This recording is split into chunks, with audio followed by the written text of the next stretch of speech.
2021年，台积电决定在南京扩产，我当时公开表达了反对意见，希望能供相关部门参考。我的理由很清楚，2023年台积电新厂投产，正好是中国大陆自己的芯片企业大量吐量之时，这些新的企业需要市场，而台积电拥有资金、技术和客户的优势，在大陆形成对新兴芯片企业的压制，这对我们自己的芯片产业是极为不利的。我这个意见在当时遭到了众多围攻，多种势力对我个人进行人身攻击。2年过去，中间有许多曲折，台积电扩产并没有如期完成。然而最近台积电依然打算在南京扩产。我分析2年来的芯片产业一些情况，还是坚持了反对台积电在南京扩产的看法。我写出理由供相关部门做一个参考。1. 芯片是战争，不是市场。今天我们必须明白，芯片产业的布局和发展，这是一场战争，关系到国家命运和高科技发展，绝不能用全球化和市场经济来看这个产业。在今天，芯片产业的布局早已武器化，被公开作为打击中国发展的武器。美国人米勒专门著《芯片战争》一书，该书在台湾出版时，张忠谋专门参会，认同芯片战争的说法。他支持美国努力减缓中国在半导体行业的进步。2022年，美国总统拜登签署了芯片和科学法案，计划拨款520亿美元用于激励美国芯片制造，同时拨款数百亿美元用于未来的科学和研发投资。美国这个芯片和科学法案就是进行芯片产业的布局，打击中国大陆芯片产业的发展。美国还组织了芯片联盟，拉拢日本、韩国、中国台湾省，目的就是加强在芯片领域的合作，形成合力，形成自己的供应链和能力，打垮中国大陆的芯片产业。台积电是这个芯片联盟的核心成员。佩洛西窜访台湾，美国的议员们窜访台湾，和台积电高层会谈，商谈合作方式，这是一个必选的内容。这些场合张忠谋从未缺席。张忠谋近日接受《纽约时报》采访时表示，我们掌握所有关键，包括美国还有其他晶片制造盟友，荷兰、日本、南韩和台湾。如果我们想扼杀中国，中国真的无能为力。台积电技术领先，我真的确信我们已达到科技业的领袖级地位，我们不会输的。有些人到今天还想芯片产业的布局和发展是一个市场行为，所有企业都是按照市场来运行。中国大陆要在芯片产业不被卡脖子，只能按市场来，这就是痴人说梦，是完全不了解世界大势，不了解对手是怎么把芯片当作武器，在打击中国大陆的高科技发展。2. 打击大陆芯片发展，台积电早就双手沾满了血，动用多种手段，包括借助台湾当局的军政力量，打击大陆的芯片产业发展。这是20多年来台积电一直在做的事，可谓双手沾满了血。2000年，张汝京在上海创办中芯国际，1年建成，很快成为世界芯片重要芯片代工企业。中芯国际正常发展，一定会成为世界芯片产业的核心力量，极大推动大陆芯片产业的进步。因为离市场近，有较好的政策支持，中芯国际正常发展将会成为台积电的重要对手，甚至是有机会领导世界产业发展。台积电也是在2018年大规模做7纳米芯片，才逐渐确立领先地位。对于崛起的中芯国际，台积电在台湾就发起打击行动，台湾当局多次对张汝京进行处罚。2003年8月，在中芯国际上市的前夕，台积电在美国发起对中芯国际的诉讼，要求赔偿10亿美元，以阻止中芯国际上市，把中芯国际通过官司拖垮。这个诉讼直接导致了中芯国际上市的推迟，企业面对很大的困难。尤其恶劣的是，在中芯国际和台积电达成和解，在香港和纳斯达克上市后不久，中芯国际一名台湾籍员工向台积电员工发邮件，要求提供一个资料，然后马上被台湾军政当局逮捕。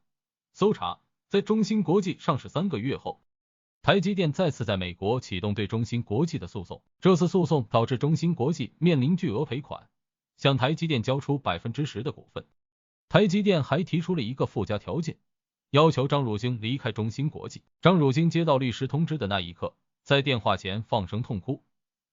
这个中芯国际的创始人只好离开中芯国际。业界普遍认为台积电对中芯国际的诉讼根本不是什么知识产权纠纷，就是台湾军政当局和台积电配合，策局出重手打击大陆的芯片产业。在这连串的打击下，大陆芯片制造业风雨飘摇，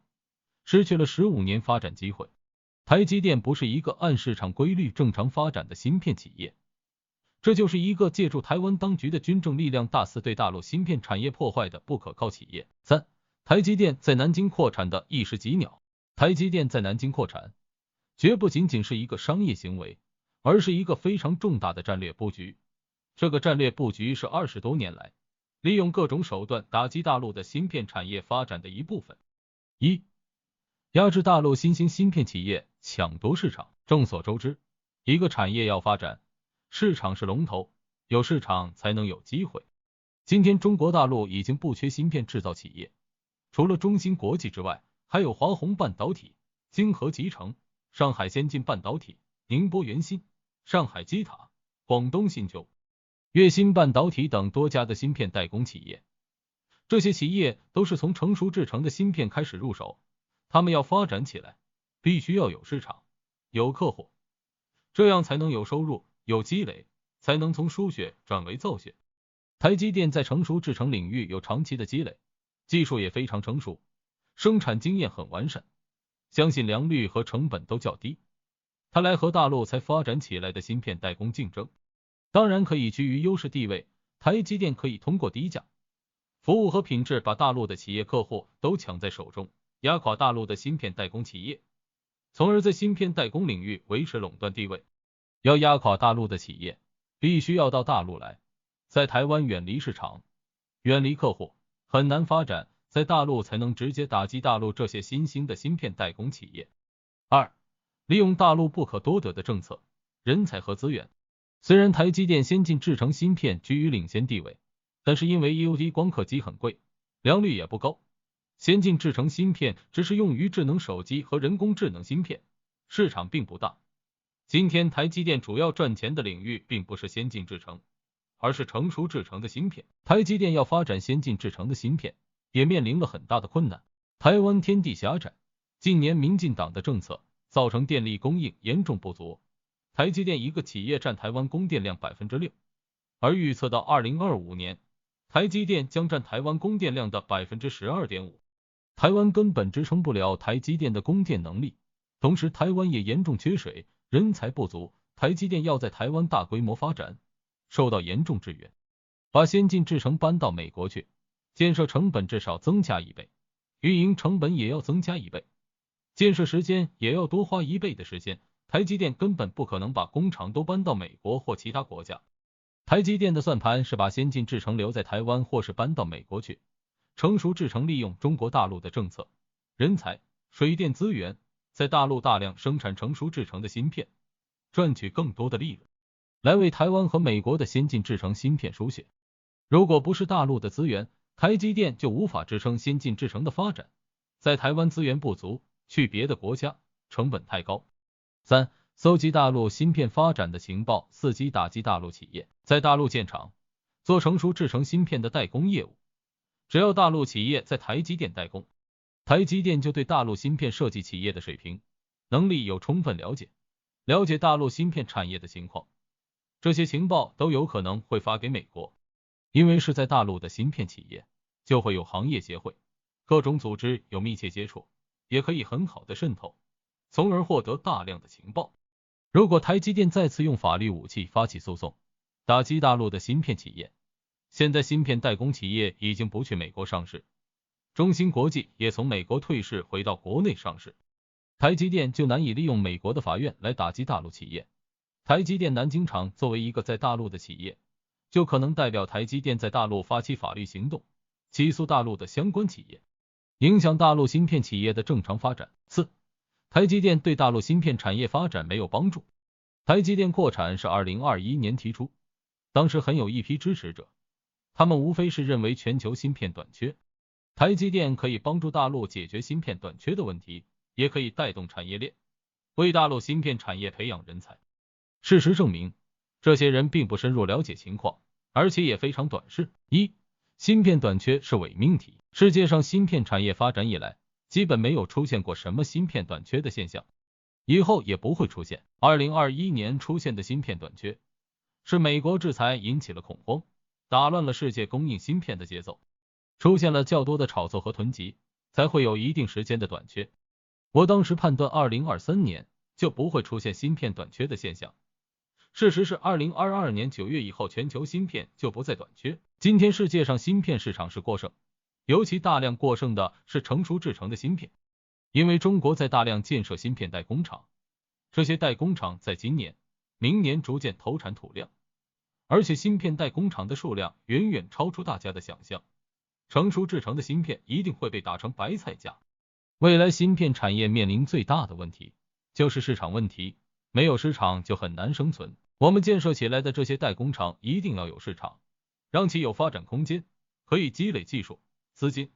向先进制程发展。希望由台积电来帮助大陆解决芯片短缺问题，这就是一个笑话，因为根本不存在芯片短缺问题。二，大陆芯片产业早就不需要什么鲶鱼，对台积电还有一种幻想是台积电是鲶鱼带来产业链，事实上这作用不大。很多人举特斯拉的例子，特斯拉是对大陆新能源车有一定冲击，其实是中国救了特斯拉，而不是特斯拉救了中国。没有特斯拉，中国一定也会发展新能源车。政府早在做战略部署，也在做补贴。中国的新能源车企没有一家是特斯拉到中国后设立的。如果说芯片产业美国制裁起了推动作用，还是有道理的，绝不是什么台积电建厂有什么推动。中芯国际是2000年就开始了，华虹也早就建立。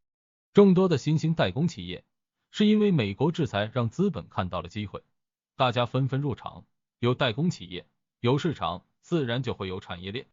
芯片产业发展并不需要什么台积电带来产业链，这个产业链已经开始在建立，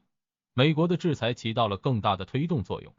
三，台积电不可能帮助大陆培养芯片人才。很多人寄希望于台积电能帮助大陆培养芯片人才，其实这是与虎谋皮。台积电的员工工程师不到 20%， 即使台积电南京厂大量的大陆员工，极少是工程师，